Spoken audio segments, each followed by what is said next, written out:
Módulo Constitución Política del Estado. Curso Historia del Constitucionalismo.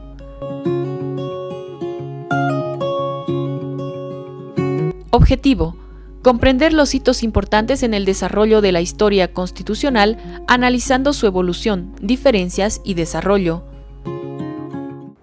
Continuamos con estos cursos sobre derecho constitucional.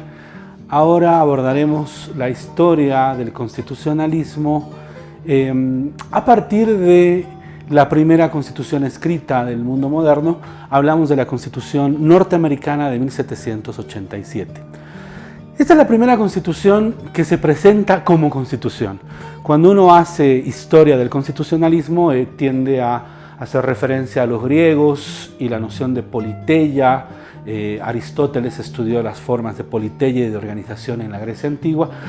También uno puede hacer referencia a las cartas, como la Carta Magna de la Edad Media de 1215, pero la primera constitución moderna, la primera constitución que tiene la fuerza que tienen hoy en día las constituciones es la Constitución de 1787, la Constitución de Estados Unidos.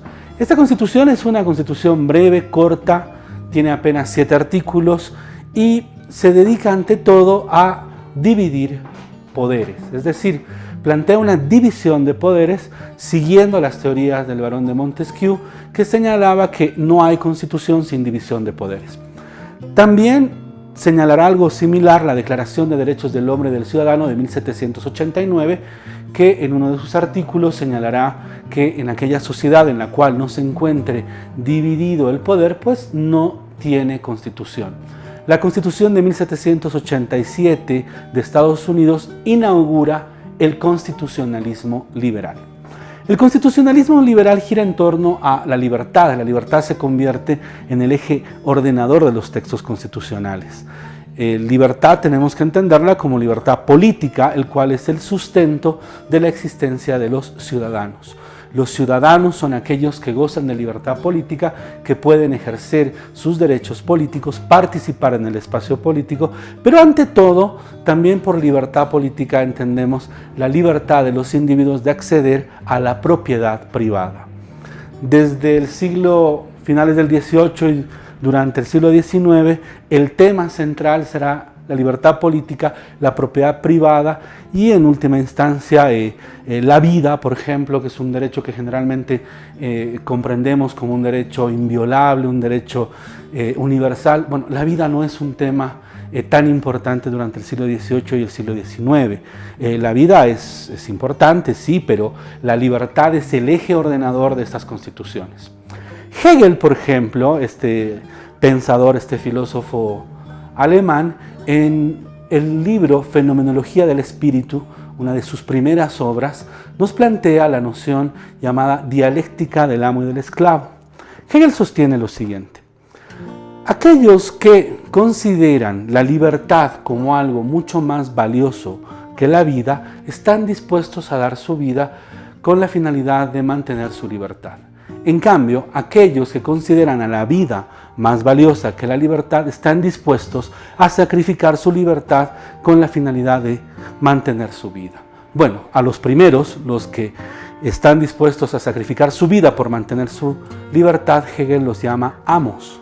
En cambio, a los que estén dispuestos a sacrificar su libertad, pero mantener su vida, Hegel los denomina esclavos. Entonces, el esclavo es aquel que está dispuesto a sacrificar su libertad, pero mantener su vida. Por eso puede volverse esclavo. En cambio, el amo, para el amo la vida es importante, pero es mucho más importante la libertad. El imaginario del liberalismo, un imaginario que estuvo presente en el siglo XIX, lo podemos encontrar en los himnos nacionales, cuyas letras también fueron compuestas durante el siglo XIX. En el caso del himno nacional, del himno boliviano, tenemos esta frase: morir antes que esclavos vivir. Es decir, la libertad es el eje ordenador, la libertad es lo que se vuelve más valioso, pero conjuntamente a la libertad está acompañando la propiedad privada como un derecho fundamental. Entonces el liberalismo, el constitucionalismo liberal, comienza en 1787 y podríamos decir que se mantiene hasta el día de hoy con una serie de transformaciones, puesto que la libertad sigue siendo un derecho garantizado por los textos constitucionales contemporáneos, la propiedad privada ni qué decirlo, y en última instancia han ido apareciendo otros derechos y otros intereses. ¿Por qué? Porque han ido cambiando también las constituciones. El segundo ciclo del constitucionalismo lo vemos aparecer en 1917, es decir, más de 100 años después de la Constitución norteamericana. En 1917 suceden en el mundo cosas muy importantes, entre ellas la Revolución Mexicana, que culmina con la instauración de una constitución, la Constitución Mexicana de Querétaro, considerada la constitución que inaugura el constitucionalismo social. Si ustedes revisan autores de derecho constitucional, es posible que mencionen a la Constitución de Weimar, la Constitución de 1919, como la constitución que inaugura el constitucionalismo social. Bueno, depende mucho de qué autor uno revise, pero 1917, 2 años antes de la Constitución de Weimar de 1919, en 1917 la Constitución mexicana ya traía un nuevo eje ordenador que era la igualdad. Para el constitucionalismo social, la igualdad es el eje ordenador de los textos constitucionales.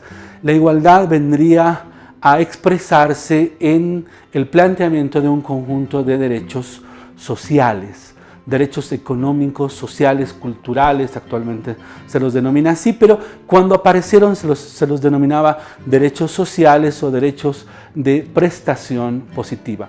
¿Qué significa derechos de prestación positiva? Significa que el Estado, en tanto organización política, debe de prever, debe de anotar un presupuesto, crear institucionalidad, crear recursos humanos para poder otorgar un conjunto de derechos que, bueno, cuestan y se precisan niveles institucionales para otorgarlos. Por ejemplo, derecho a la educación. Allí se precisan escuelas, se precisan maestros, se precisan currículas apropiadas, se precisa pensar, por ejemplo, el tema multicultural y otros. Derecho a la salud, por ejemplo.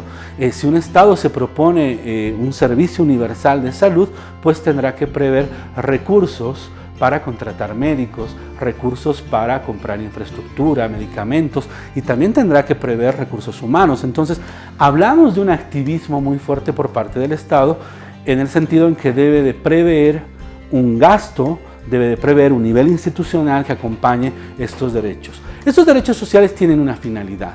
La finalidad es lograr igualdad de condiciones a las personas. Es decir, lograr educación, salud, vivienda, alimentación. Les doy un ejemplo, los desayunos escolares.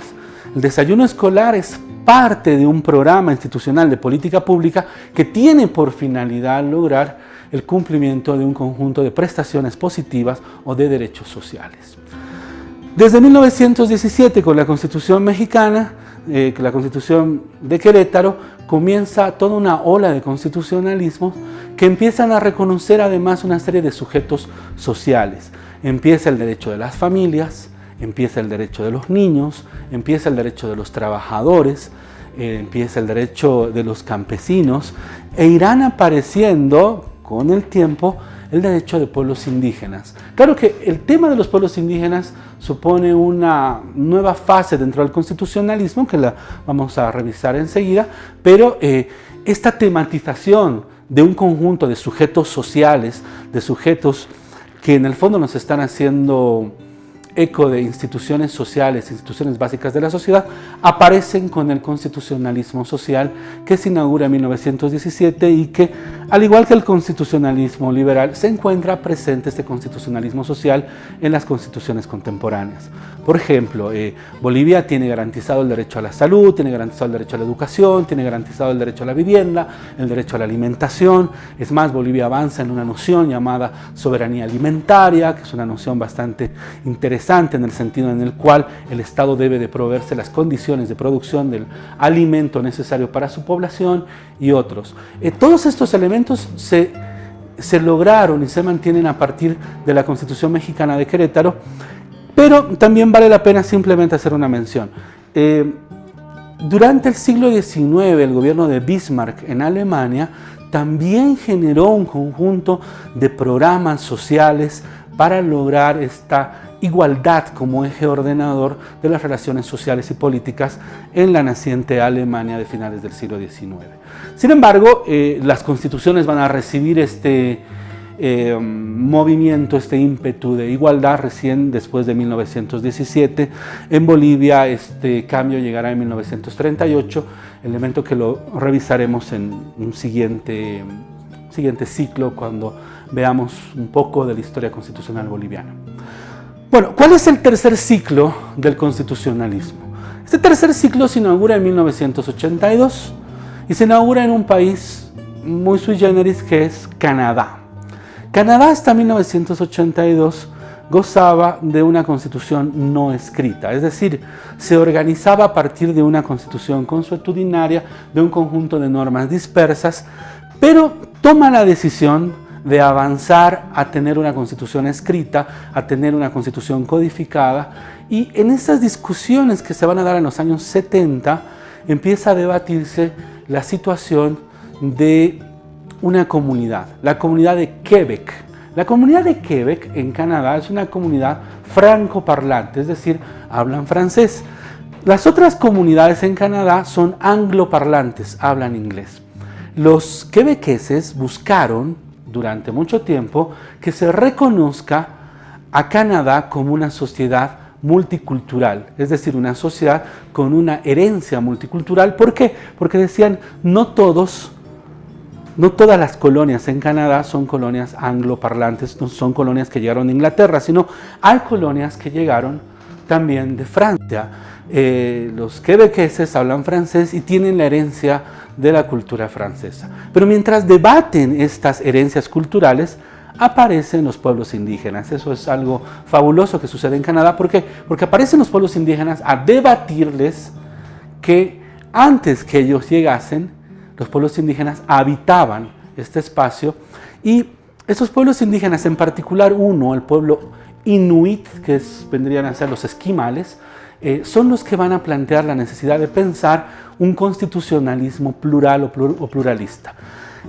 En este constitucionalismo se rompe la idea del Estado-Nación, es decir, durante la creación del Estado, entre el siglo XVIII y XIX, la idea era de que a cada Estado le corresponda una nación. Y la idea del Estado era lograr uniformar a esta nación. Por ejemplo, cuando nace Bolivia en 1826, se da un plazo de 12 años para que todos los pobladores de Bolivia, es decir, todos los bolivianos, aprendan a escribir, a leer y escribir en castellano, en español. En consecuencia, se busca homogeneizar el tejido social. En ese sentido, todo Estado busca construir su nación. En 1982 sucede algo muy interesante. Se rompe la idea del Estado-nación. ¿En qué sentido?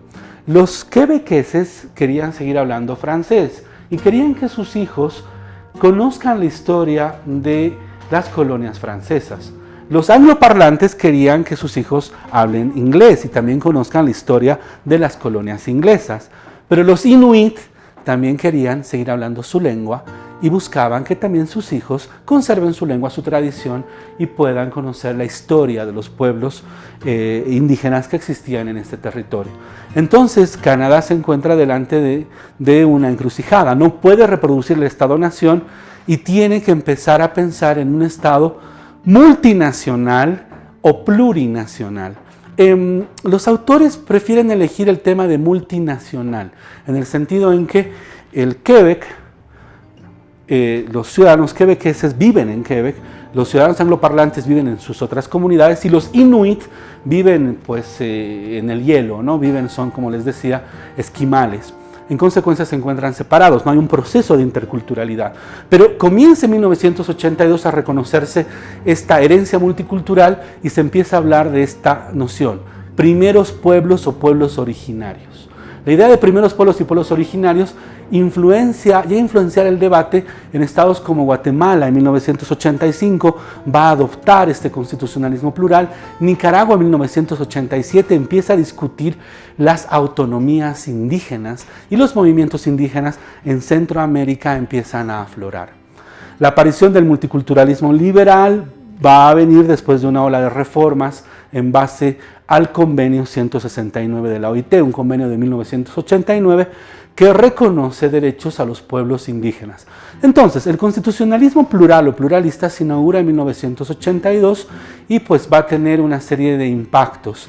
Muchos señalan que la reforma constitucional boliviana del año 1994 fue un eco de este constitucionalismo multicultural. Y también hay autores que señalan que la constitución boliviana, que plantea un Estado plurinacional, me refiero a la constitución de 2009, la constitución vigente, también es un eco de este constitucionalismo plural o pluralista que se inaugura en 1982. Sin embargo, y con esto acabo, el año 2008 se produce una ruptura. La ruptura la protagoniza Ecuador. Ecuador se presenta como Estado plurinacional, es decir, un paso más adelante que el Estado plural o pluralista. El Estado plurinacional en Ecuador y después el año 2009 con Bolivia supone un conjunto de cambios y transformaciones en la estructura misma del Estado, en la estructura de gobierno, en la estructura de las autoridades, etc.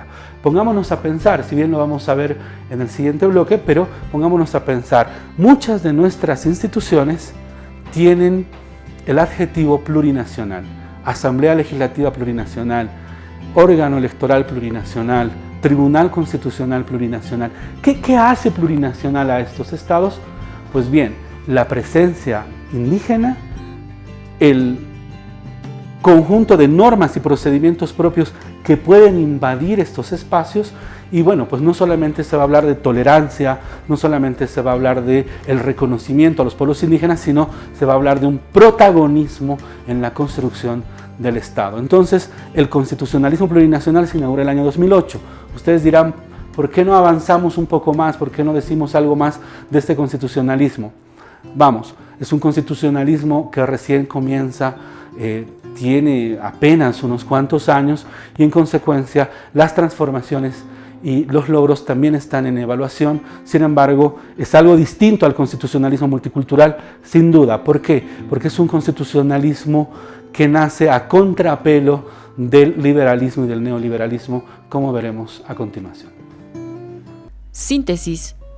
Podemos mencionar los siguientes hitos importantes en la historia constitucional. En 1787 surge la primera constitución escrita del mundo moderno, inaugura el constitucionalismo liberal. En 1917, en la Constitución Mexicana, en Querétaro, 1919, inauguran el constitucionalismo social. En 1982, en Constitución de Canadá, inaugura el constitucionalismo plural o pluralista. En 1985 en Guatemala y 1987 en Nicaragua se representan las autonomías indígenas. En 2008 en Ecuador se inaugura el constitucionalismo plurinacional, posteriormente el 2009 en Bolivia. Continuamos con esta parte dedicada a la historia constitucional, la historia de las constituciones, y ahora nos abocamos a Bolivia. Bolivia nace en 1825 y inicialmente Bolivia va a tardar en elegir una forma republicana, va a tardar en elegir una división de poderes e incluso, como ustedes deben de saberlo, va a tardar en elegir su nombre. Nacemos como Estado del Alto Perú, luego somos República del Alto Perú, luego somos República de Bolívar y finalmente somos República de Bolivia. Inicialmente incluso la referencia es República Boliviana y otros. Bueno, ¿Cuál es nuestra primera constitución?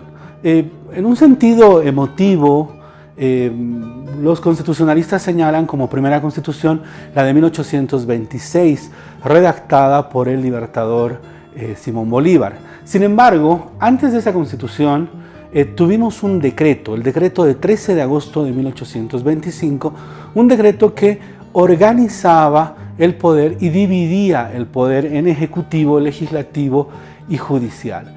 Si atendemos a la teoría vigente en la época, es decir, a la teoría del siglo XIX, Montesquieu nos decía que no hay constitución sin división o separación de poderes. De la misma manera, la Declaración de Derechos del Hombre y del Ciudadano de 1789 señalaba lo mismo. No hay constitución sin separación y división de poderes. Pues bien, el decreto de 13 de agosto de 1825 separa y divide los poderes. Los separa en ejecutivo, en legislativo y en judicial. Les decía en otro de los módulos que tenemos que la idea de separar y dividir poderes es una idea republicana. Es decir, en tanto existen gobernantes y gobernados, el interés de los gobernados es que los gobernantes no acumulen poder. Dicho de otra manera, que los gobernantes no tengan un poder abusivo. ¿Cómo lograr que los gobernantes ralenticen, es decir, vuelvan lento el procedimiento de toma de decisiones? Pues a partir de la separación y división de poderes. De esta manera, la elaboración de una ley está a cargo del órgano legislativo, la ejecución de la norma está a cargo de un órgano ejecutivo y en el caso de incumplimiento o cuando existe la necesidad de que la norma se aplique porque la misma se estaría incumpliendo, pues aparece el órgano judicial. La idea de que el poder se separe, se divida, tiene una finalidad: volver lenta la administración de poder, y a eso es a lo que llamamos una forma republicana. Bolivia abraza la forma republicana a partir de un decreto si la memoria no me falla, de 7 de agosto de 1825, pero el decreto de 13 de agosto ya organiza el poder y ya nos presenta una forma republicana. Un año más tarde, en 1826, Simón Bolívar nos hará llegar su propuesta de constitución. Una asamblea constituyente recepcionará esta propuesta de constitución y pues inaugurará la etapa del constitucionalismo liberal en Bolivia. ¿Por qué? Porque esta constitución que nos presenta Bolívar es una constitución eminentemente liberal. Es una constitución que vale la pena revisarla. ¿Por qué? Porque nos presenta el ideario del Libertador, un ideario que en cierto sentido influenció el desarrollo del constitucionalismo, no solamente para Bolivia, sino para otros países latinoamericanos. Por ejemplo, el Libertador nos plantea un Estado laico. En Bolivia la Asamblea Constituyente rechaza la propuesta del Libertador y avanza hacia un Estado confesional. ¿Por qué esto? Bueno, porque había muchos intereses de la Iglesia Católica por mantener la presencia, y una presencia en el Estado pues era una garantía de crecimiento de su institucionalidad. En ese sentido, Bolívar nos va a plantear un Estado laico por su influencia francesa. Esto es dejado de lado. Pero hay otras cosas que Bolívar nos plantea que nosotros sí tomamos en cuenta. Por ejemplo, la Constitución de 1826 plantea una división de 4 poderes: ejecutivo, legislativo, judicial y electoral. Esto es interesante porque, miren, hoy en día la Constitución de 2009 plantea de la misma manera 4 órganos: el órgano legislativo, el órgano ejecutivo, el órgano judicial y el órgano electoral. Es decir, esta idea de los 4 poderes está presente en Bolivia desde 1826. También nos va a plantear Bolívar algo muy sui generis: un presidente vitalicio. Él va a plantearnos la idea de que el primer presidente boliviano lo sea de manera hasta que muera, es decir, vitalicia, de manera vitalicia. Esto va a ser reformado en 1831, pero es interesante esta idea. Bolívar señala que la toma de la experiencia de Haití, sin embargo, es también la forma en la cual Bolívar percibe al órgano ejecutivo.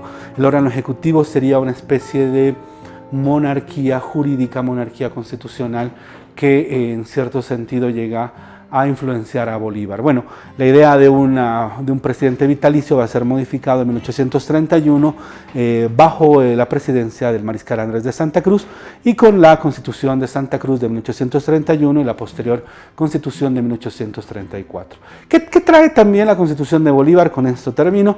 Trae algo muy curioso, la justicia de paz, es decir, la organización de distintas formas de resolución de conflictos a nivel vecinal. Esta justicia de paz que después no se pudo reorganizar más, sin embargo, creo yo que es un punto muy interesante de la Constitución de Bolívar.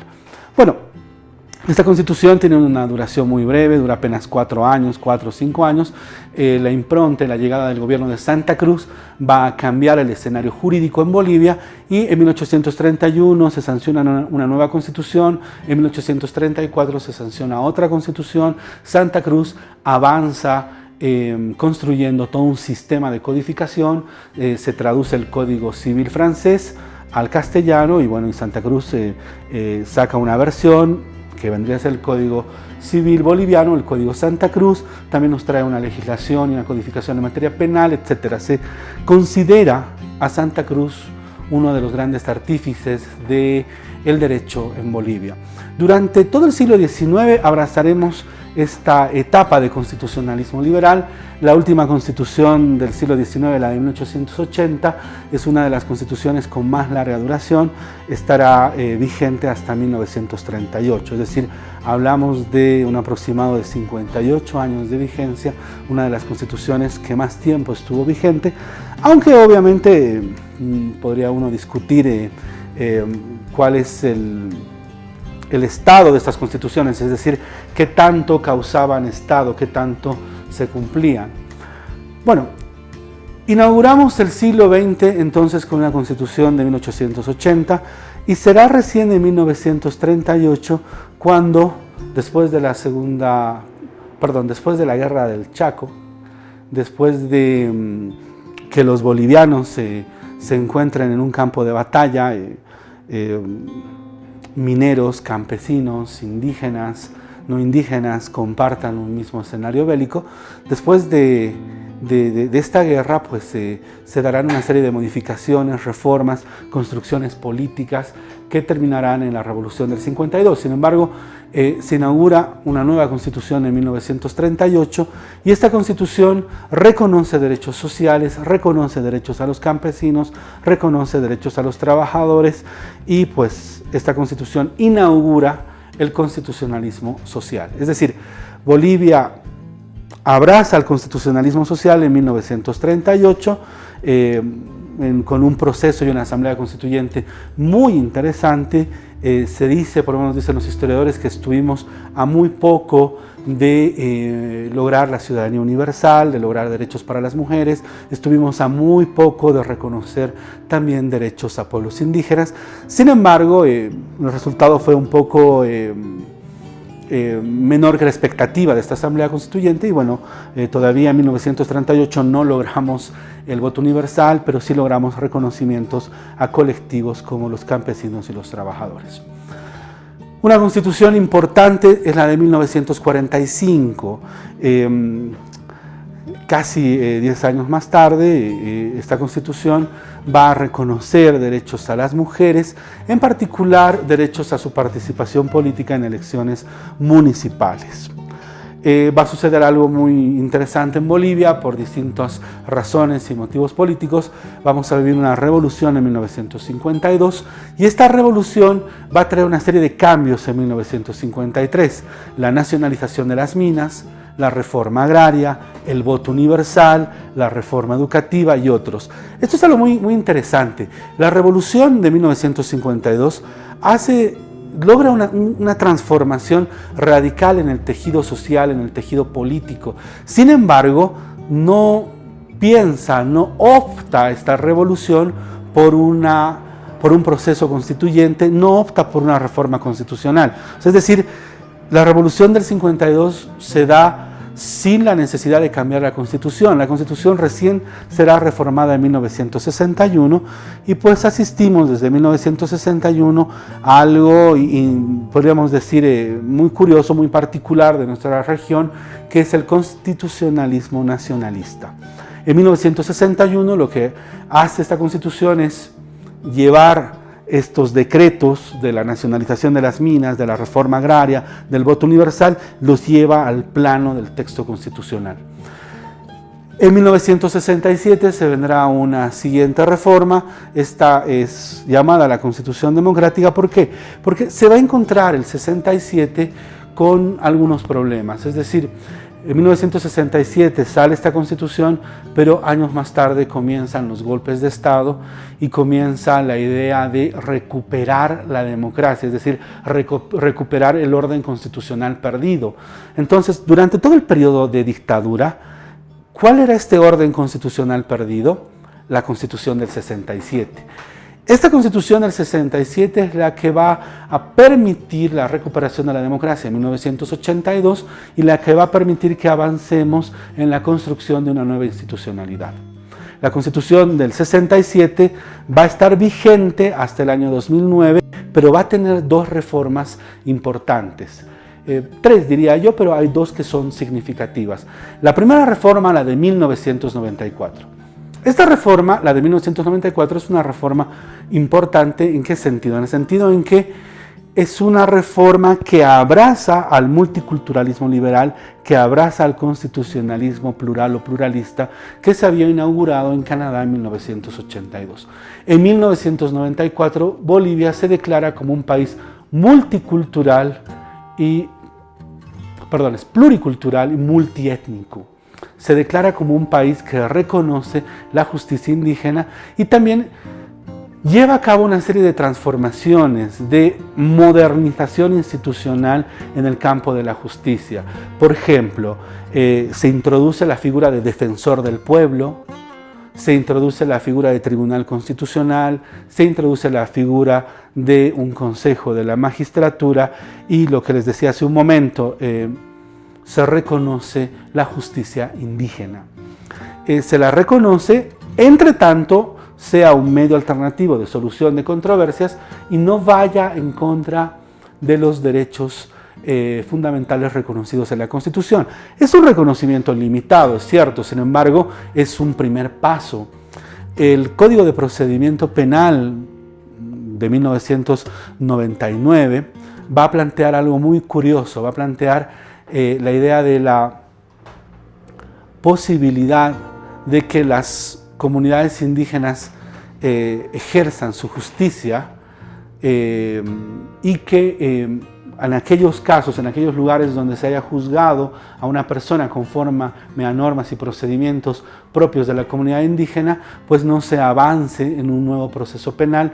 Es el principio de non bis in idem que reconoce el Código de Procedimiento Penal del año 99. O sea, es decir, hablamos de una reforma constitucional bastante importante, pero dentro de los cánones del multiculturalismo liberal. ¿Por qué? Porque todavía se sigue pensando en los pueblos indígenas como minorías. Todavía se sigue pensando que los pueblos indígenas pueden ejercer su justicia, pero allí en su comunidad. Todavía lo indígena no es algo que reestructure al Estado como lo será más adelante. Bueno, ¿cuál es la siguiente constitución? La siguiente reforma.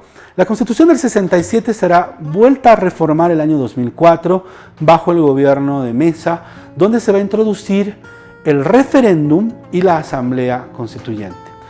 ¿Por qué es importante introducir el referéndum? Bueno, porque vamos a tener una experiencia de referéndum a principios del siglo XX con el referéndum respecto al gas. Y vamos a poder convocar a una Asamblea Constituyente el año 2006 gracias a esta reforma constitucional del 2004. Hay una pequeña reforma constitucional del año 2005 que la realiza Rodríguez Belcé. Rodríguez Belcé modifica un artículo de la Constitución mediante el cual puede convocar elecciones generales, no solamente de presidente y vicepresidente, sino elecciones generales de diputados y senadores también. La Constitución del año 67 y su reforma del 94 y su reforma del 2004 no dejaba claro qué sucedía si pasaba esta sucesión presidencial, es decir, qué sucedía cuando la sucesión presidencial llegaba hasta el presidente de la Corte Suprema, qué tenía que hacer el presidente de la Corte Suprema.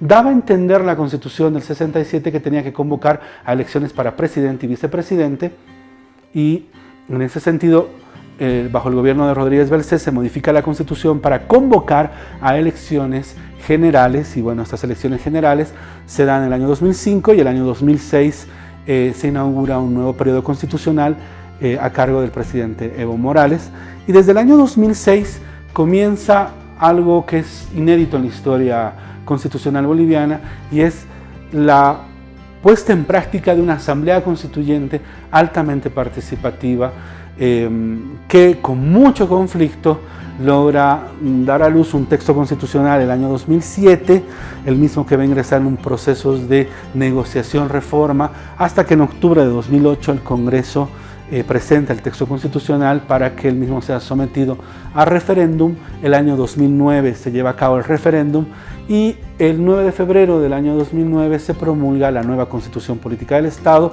y bueno, la nueva Constitución Política del Estado inaugura un nuevo periodo constitucional en Bolivia. Hablamos del periodo constitucional plurinacional. En esta etapa lo que sucede es algo muy curioso. Las instituciones del Estado empiezan a reconstruirse a partir de la presencia indígena. También empieza a reconstituirse una serie de cosas. Por ejemplo, empieza a volverse obligatorio para los servidores públicos el hablar más de un idioma oficial, es decir, aparte del español o el castellano, un idioma indígena de la región.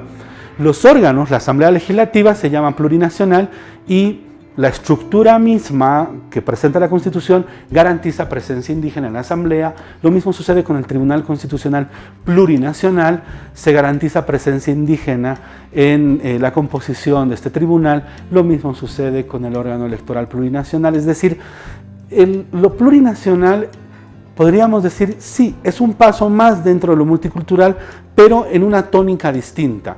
En tanto el multiculturalismo toleraba la presencia indígena, lo plurinacional, más que tolerar la presencia indígena, enfatiza su presencia en la reconstrucción de las instituciones estatales. Todavía es muy temprano para evaluar los impactos de un constitucionalismo plurinacional. Sin embargo, este constitucionalismo que se inaugura en Ecuador el año 2008 y el 2009 en Bolivia, pues supone una nueva etapa de comprensión de los derechos de pueblos indígenas, de las estructuras gubernamentales, institucionales y de un Estado con autonomías no solamente departamentales, municipales, sino también con autonomías indígena, originario, campesinas. Justamente una de las características de esta Constitución boliviana se encuentra en los largos catálogos de derechos fundamentales, que es la temática que revisaremos a continuación. Síntesis. Podemos mencionar los siguientes hitos importantes de la historia constitucional en Bolivia. En 1826 se desarrolla la Constitución de Bolívar, inaugurando el constitucionalismo liberal. En 1938 inicia la Constitución de posguerra, donde se reconocen derechos sociales, derechos a campesinos y derechos a trabajadores. En 1945 surge la Constitución, donde se reconoce derechos a mujeres, en particular a la participación política para las elecciones municipales. En 1952, mediante la reforma agraria, se instituye el voto universal y la reforma educativa. En 1961 podemos mencionar la Constitución nacionalista y en 1967 la Constitución democrática. En 1994 se da la reforma multicultural liberal. El año 2009 se da la aprobación de la nueva Constitución Política del Estado.